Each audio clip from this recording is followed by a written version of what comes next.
Tohle je můj tatínek. Čujíš na mě? Hello. Post.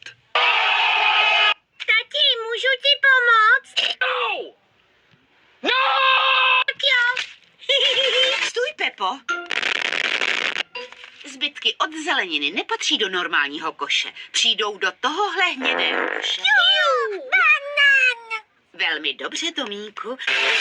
To je slupka od banánu. A je tam taky cibule, mrkvička a všechno možné ovoce a zelenina, co zbylo.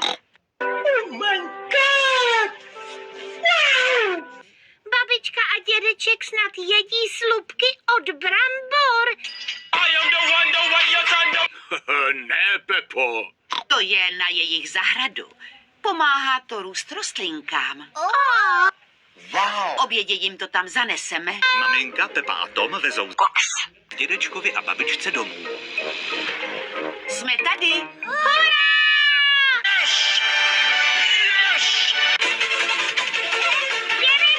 Dědečku! Máme tady pro tebe speciální... Box. Výborně, to se bude mojí zahrádce zamlouvat. Tvoje zahrádka baští... Box. Co je to? Ukážu vám to. Tady to je. Je to jen dřevěná bedna. Ano, Pepo, ale je to náramně chytrá dřevěná bedna. Wow.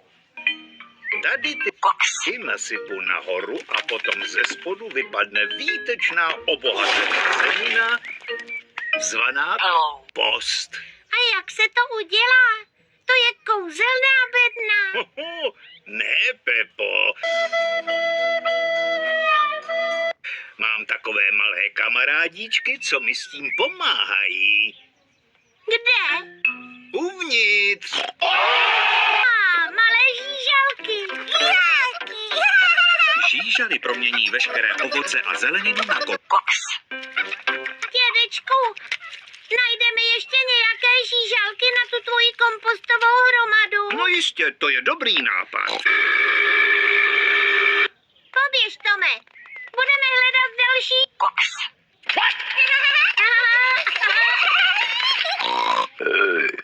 Už jednu mám. Jáka!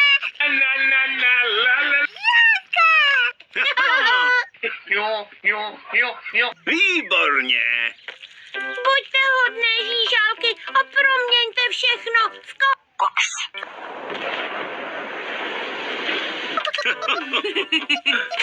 A já pak můžu použít Box. na... Já vím. Do země položíš semínko, přikryješ ho Box.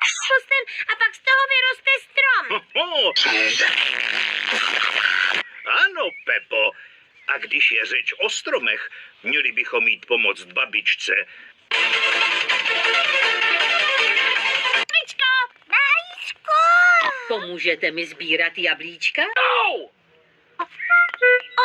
Ale ta jablíčka jsou moc vysoko. Neboj se, Pepo.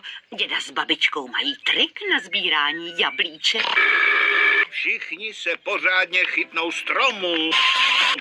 Počítáme do 3 a pak zatřeseme stromem, jak nejvíce můžeme. 1, 2, 3. Prší jablíčka!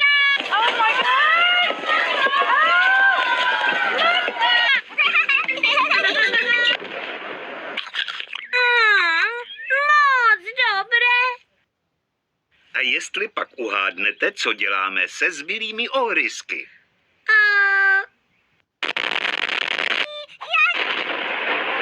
Přesně tak. Ohrysky od jablíček patří k žížalkám. Chytrý Tomík. A žížalky také.